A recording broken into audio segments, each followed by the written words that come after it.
भारत माता की, भारत माता की, छत्रपती शिवाजी महाराज की, धर्मवीर छत्रपती संभाजी महाराज की, भारतरत्न डॉक्टर बाबासाहेब आंबेडकरांचा,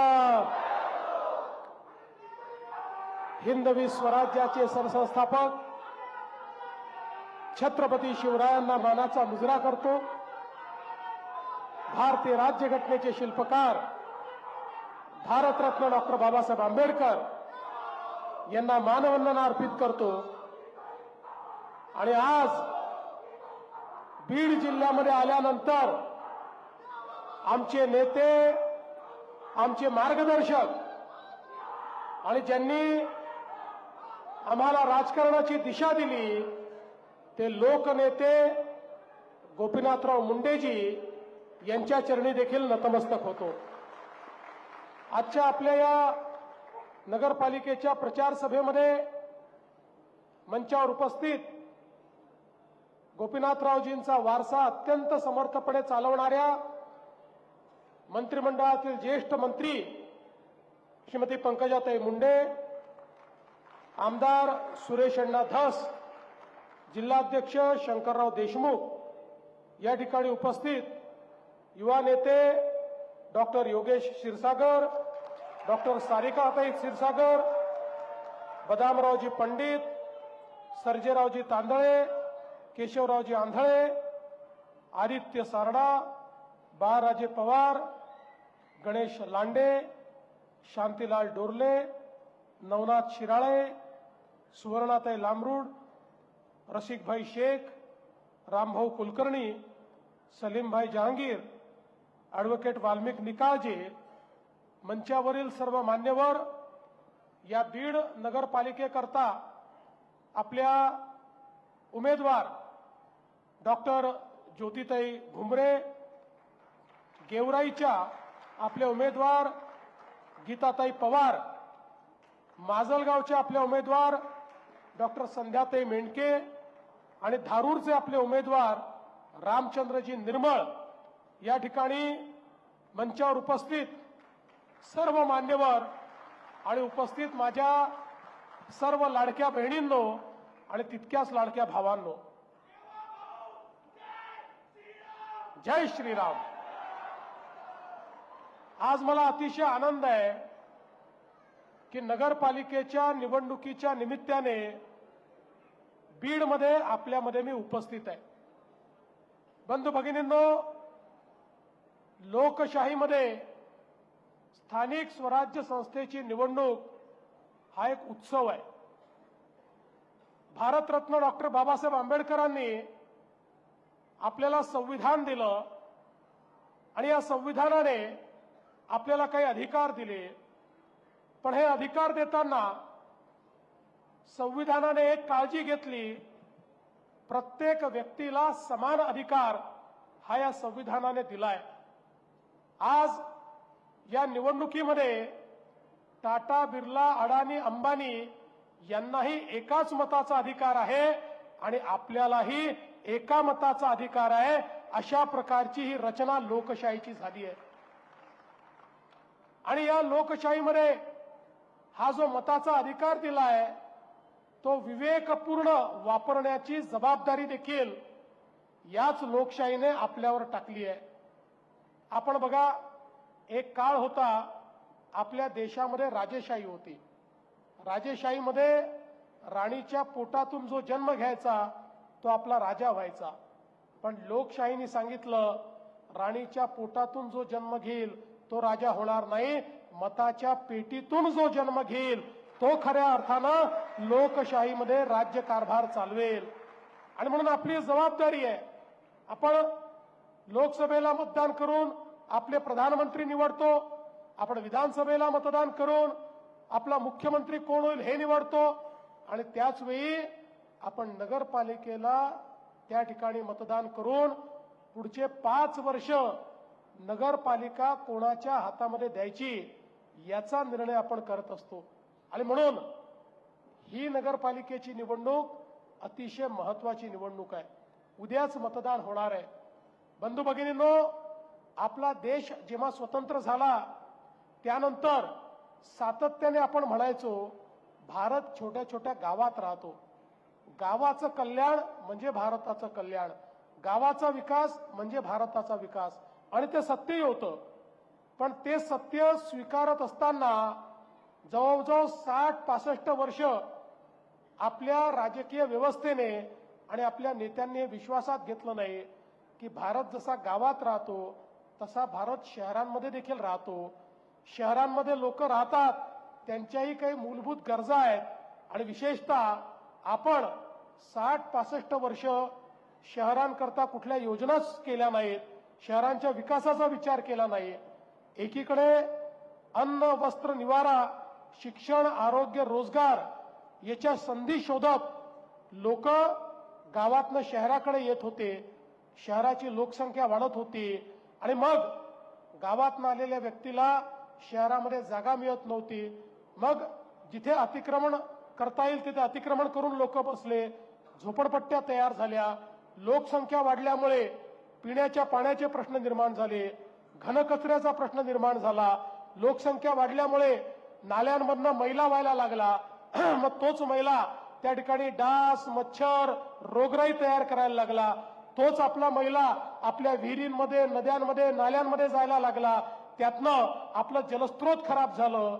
एकूणच जर आपण बघितलं तर आपली शहरं ही चांगली व्हायच्या ऐवजी वाईट व्हायला लागली. तिचं जीवनमान हे अजून खाली जायला लागलं.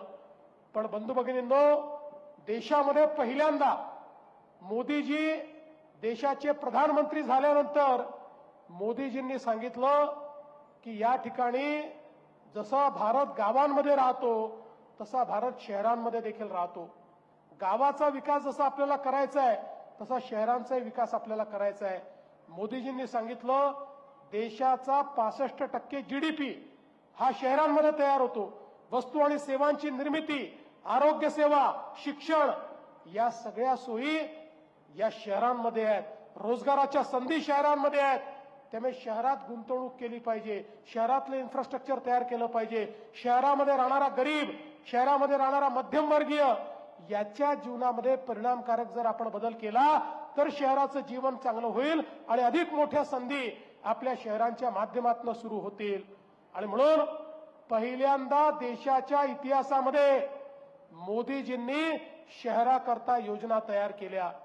स्मार्ट सिटी सारखी योजना असेल, अमृत शहरांसारखी योजना असेल, स्वच्छ भारत शहरी मिशन असेल, प्रधानमंत्री आवास योजना शहरी असेल, हर घर जल शहरी असेल, अशा अनेक योजना पहिल्यांदा देशाच्या सरकारने लाखो कोटी रुपये हे शहरांच्या विकासाकरता त्या ठिकाणी देण्यास सुरू केलं. आणि आपल्या महाराष्ट्राला देखील जवळपास या योजनांच्या माध्यमातून 50,000 कोटी रुपये हे माननीय मोदी साहेबांनी विकासाकरता उपलब्ध करून दिले. आपण महाराष्ट्राचा जर विचार केला, महाराष्ट्रामध्ये 6.5 कोटी लोक 40,000 गावांमध्ये राहतात आणि तेवढेच 6.5 कोटी लोक बीड सारख्या 400 शहरांमध्ये राहतात. म्हणजे 6.5 कोटी लोक 40,000 गावात आणि 6.5 कोटी लोक 400 शहरांमध्ये. या शहरांचं चित्र बदललं पाहिजे, या शहरांमध्ये मूलभूत सोयी झाल्या पाहिजेत. आणि म्हणून मोदीजींनी ज्यावेळी या संदर्भातल्या योजना आम्हाला दिल्या, मला आठवतं मी मुख्यमंत्री होतो, पंकजाताई या ठिकाणी पालकमंत्री होत्या. या बीडमध्ये आमदारही आमचे नव्हते, नगराध्यक्षही आमचे नव्हते. भारतभूषणजी हे नगराध्यक्ष होते, जयदत्त अण्णा त्यावेळी आमदार होते. पण आम्ही त्या ठिकाणी कुठलाही भेदभाव केला नाही, कारण बीड सारखं शहर, मी आणि पंकजाताईंनी हा निर्णय घेतला की आमच्या मुंडे साहेबांचं प्रचंड प्रेम असणारं हे बीड शहर आहे, हे जिल्ह्याचं मुख्यालय आहे आणि मराठवाड्यामध्ये एक अत्यंत मध्यवर्ती अशा प्रकारचं शहर आहे. त्यामुळे कोणाची सत्ता असू द्या, आपण मदत केली पाहिजे.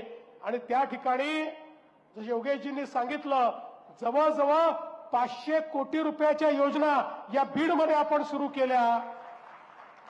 आज बीडचं जे बदललेलं चित्र आपल्याला दिसतं आहे, हे सगळे पैसे माननीय मोदीजींनी आणि त्या काळात आपल्या सरकारने दिलेले पैसे आहेत. त्याच्या आधी नाही, त्याच्यानंतरही नाही, हे सगळे पैसे हे माननीय मोदीजींच्या नेतृत्वाने आम्ही काय करू शकलो, याकरता करू शकलो की पहिल्यांदा मोदीजींनी शहर विकासाची दृष्टी दिली. त्यांनी सांगितलं मी पण पैसा देतो, राज्याने पण पैसा दिला पाहिजे आणि आपली शहरं बदलली पाहिजेत. आज बघा जवळपास बीडमध्ये पिण्याच्या पाण्याची योजना त्या ठिकाणी झाली. आता त्या योजनेमध्ये आपल्याला लोड वाढवायचा आहे. काळजी करू नका, या ठिकाणी आपल्या ज्योतिताई निवडून आल्याबरोबर लोड वाढवण्याकरता 30 कोटी रुपयाची आवश्यकता आहे. ते जर लोड वाढवलं तर या बीडला अतिरिक्त पाणी या ठिकाणी मिळणार आहे. आम्हाला बीडच्या प्रत्येक घरामध्ये माझ्या माता भगिनींनी नळ उघडल्यावर पाणी आलंच पाहिजे, अशा प्रकारचं बीड तयार करायचं आहे. भुयारी गटारी करता आपण पैसा दिला, त्या संदर्भातलं काम काही झालंय, काही चाललेलं आहे. आणि आता वाढीव जो भाग आहे, कारण शहराचा विस्तार झाला, हद्दवाढ आपण केली, हद्दवाढी करता देखील निधी आपल्याला आवश्यक आहे. तोही निधी जसा मागच्या वेळेसही आम्ही उपलब्ध करून दिला, आताही तो निधी आम्हीच उपलब्ध करून देऊ, हा विश्वास मी तुम्हाला देतो. तुम्ही एक गोष्ट लक्षात ठेवा, पंकजाताई या जरी आता पालकमंत्री नसल्या तरी देखील या महाराष्ट्राच्या मंत्रिमंडळातल्या त्या ज्येष्ठ मंत्री आहेत. त्यामुळे त्यांचा शब्द हा या ठिकाणी खाली पडत नाही. त्यामुळे बीडमध्ये त्यांनी मागणी केली आणि सरकारने केलं नाही असं कधीच या ठिकाणी होत नाही. आणि म्हणून या ठिकाणी रस्त्यांची कामं आता 2 टप्प्याचे पैसे आपण दिले, 3ऱ्या टप्प्याचा पैसा द्यायचा आहे. त्याही संदर्भात आपण जी काही योग्य कारवाई आहे ती करणार आहोत. आणि जवळजवळ 6,000 घरं मोदीजींच्या प्रधानमंत्री आवास योजनेत या ठिकाणी मिळाली आहेत. पण योगेशजी तुम्हाला सांगतो, अजून खूप लोकांना तुम्हाला घरं द्यायची आहेत. तुम्ही घरं काय नाही देऊ शकला माहितीये? कारण लोकांजवळ जमिनीची मालकी नव्हती, पट्टे नव्हते.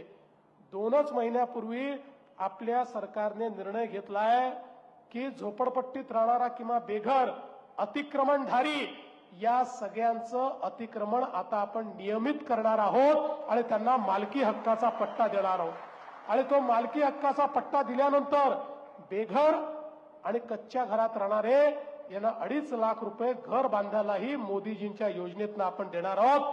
त्यामुळे माझी विनंती आहे की ज्योतिताईंच्या नेतृत्वात या नगरपालिकेच्या माध्यमातून एकही व्यक्ती बेघर या बीडमध्ये राहणार नाही, अशा प्रकारचा प्रयत्न येत्या काळामध्ये आपल्याला करायचा आहे. खरं म्हणजे पंकजाताईंनी आता एक मिशन हातामध्ये घेतलेलं आहे आपल्या नद्या स्वच्छ करण्याचं. आम्ही त्या संदर्भात एक वेगळी अथॉरिटी तयार केलेली आहे. त्यांच्या मंत्रालयाच्या अंतर्गतच एक अथॉरिटी तयार केली आहे आणि आता केंद्र शासनाची मान्यता घेऊन एक नदीचा एक चांगला प्लॅन या महाराष्ट्रामध्ये आम्ही करणार आहोत. आणि ज्या ज्या गावातनं नद्या जात आहेत आणि ज्या ज्या आपल्या प्रमुख नद्या आहेत त्याचं शुद्धीकरण करायचं आणि गावामध्ये रिव्हर फ्रंट तयार करायचे, अशा प्रकारचं एक जलशुद्धीकरणाचं मिशन आपण हातामध्ये घेतलं आहे. त्यामुळे मला विश्वास आहे, आणि विश्वास काय मला हे माहितीच आहे की ज्यावेळी त्या संदर्भातलं मिशन आम्ही सुरू करू त्यावेळी पंकजाताई माझ्याकडे फाईल पाठवताना सगळ्यात वर बिंदुसराचंच नाव लिहून पाठवणार आहेत. याबद्दल माझ्या मनामध्ये कुठलीही शंका त्या ठिकाणी नाही. आणि म्हणून आपल्याला एक विश्वास देण्याकरता आलो आहे की इतके वर्ष या नगरीमध्ये आम्ही मागे राहिलो कारण आम्ही कधी कमळ पुढे केलं नाही. आम्ही सगळे मित्रांना सोबत घेऊन अजूनही आमचे मित्र आहेत, शत्रू कोणीच नाही आहे.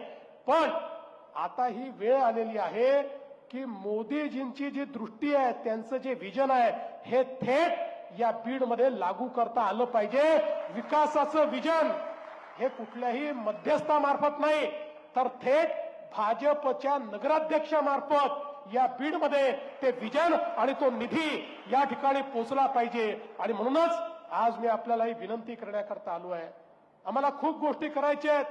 मी इतके दिवस झाले या ठिकाणी या संपूर्ण नगरपालिकेचा प्रचार करतोय, पण या सगळ्या प्रचारामध्ये मी कधी कुठल्या पक्षावर टीका केली नाही, कुठल्या नेत्यावर टीका केली नाही. याचं कारण ते करण्याची आवश्यकता नाहीये. आमच्याकडे एक विजन आहे, आमच्याकडे एक आराखडा आहे. शहर कसं सुधारायचं या संदर्भातली माहिती आमच्याकडे आहे. आम्ही केलेलं आहे आणि आम्ही करणार आहोत. त्यामुळे मी तुमचं एक सकारात्मक मत या ठिकाणी मागण्याकरता आलो आहे. हे परिवर्तनाकरता मत आपल्याला हवं आहे. या ठिकाणी उत्तम अशा प्रकारच्या व्यवस्था करण्याकरता हे मत आपल्याला हवं आहे. आणि मला अतिशय आनंद आहे, डॉक्टर ज्योती घुमरे यांच्यासारख्या एक उच्च विद्या विभूषित, ज्या वैद्यकीय माध्यमातून समाजसेवा करतच होत्या, अशा एक उमेदवार आज आपण या ठिकाणी दिलेले आहेत. आणि इतरही सगळे उमेदवार, अतिशय चांगले उमेदवार या बीडमध्ये आपण दिलेले आहेत. आणि म्हणून त्यांच्या माध्यमातून एक मोठा विकास आपल्याला या ठिकाणी घडवायचा आहे. आपण बघा, आम्ही केवळ आश्वासनं देऊन जाणारे लोक नाही आहोत, अधिक करून दाखवलंय, पुढेही करणारे लोक आहोत. ज्यावेळी मागच्या निवडणुकीमध्ये महाराष्ट्रामध्ये एक मोठा विजय आम्हाला मिळाला आणि आपल्या आशीर्वादानं पुन्हा सरकार तयार झालं, अनेक लोक म्हणायला लागले, आता या भाजपवाल्यांना इतक्या जागा मिळाल्या की हे पहिलं काम करतील आणि लाडकी बहीण योजना बंद करतील. 1 वर्ष झालं, योजना सुरूच आहे. आणि लाडक्या बहिणींना सांगतो, जोपर्यंत तुमचा देवाभाऊ मुख्यमंत्री आहे, लाडकी बहीण योजना सुरूच राहील, ती कोणी बंद करू शकणार नाही. पण ज्योतिताई, गीताताई, संध्याताई, रामचंद्र भाऊ, तुम्हाला माझी विनंती आहे, तुम्हाला ही मंडळी निवडून देणारच आहे, पण पुढच्या काळामध्ये माझ्या लाडक्या बहिणींना केवळ लाडक्या बहिणी ठेवू नका, त्यांना लखपती दीदी म्हणा, त्यांना लखपती दीदी करा. कारण आता मोदीजींनी आपल्या लाडक्या बहिणींना लखपती दीदी करण्याचा कार्यक्रम दिलाय. आणि मला सांगताना अभिमान आहे, गेल्या 1.5 वर्षामध्ये आम्ही 50 लाख लाडक्या बहिणींना ऑलरेडी लखपती दीदी केलाय. पुढच्या वर्षीपर्यंत 1 कोटी माझ्या लाडक्या बहिणी लखपती दीदी असतील. आम्हाला आमच्या सगळ्या लाडक्या बहिणींना लखपती दीदी करायचं आहे. आणि म्हणून या 4ही नगराध्यक्ष पदाच्या उमेदवारांवर मी जबाबदारी टाकतो. आम्ही सगळे तुमच्या पाठीशी आहोत. पंकजाताई असतील, योगेश दादा असतील, सुरेश भाऊ असतील, मी असेल, बदामरावजी असतील, आम्ही सगळे तुमच्या पाठीशी आहोत. तुम्ही आमच्या लाडक्या बहिणींच्या पाठीशी उभ्या राहा. आणि या ठिकाणी योगेशजींनी सांगितलं, उमेद मॉल तयार झाला पाहिजे. आमच्या बचत गटांकरता या ठिकाणी एक मॉल बांधण्यात आला पाहिजे. मी आजच तुम्हाला आश्वासन करतो की जरूर या बीडमध्ये एक बचत गटांच्या वस्तूंच्या विक्री करता आपण मॉल बांधू आणि या आमच्या महिलांच्या हाताला काम देऊ. बंधू भगिनींनो, मी आपला अधिक वेळ घेणार नाही. तुम्हाला एवढीच विनंती करण्याकरता आलो आहे, उद्याचा दिवस महत्वाचा आहे. उद्या सगळ्यांना मतदानाला जायचं आहे. कमळ चिन्ह आपल्याला माहिती आहे. मी एवढीच विनंती करतो, उद्याच्या दिवसभरात कमळाची काळजी तुम्ही करा, पुढचे 5 वर्ष तुमची काळजी आम्ही करू, हा विश्वास तुम्हाला देतो. आणि माझं बोलणं संपवतो. धन्यवाद. जय हिंद, जय महाराष्ट्र. धन्यवाद साहेब.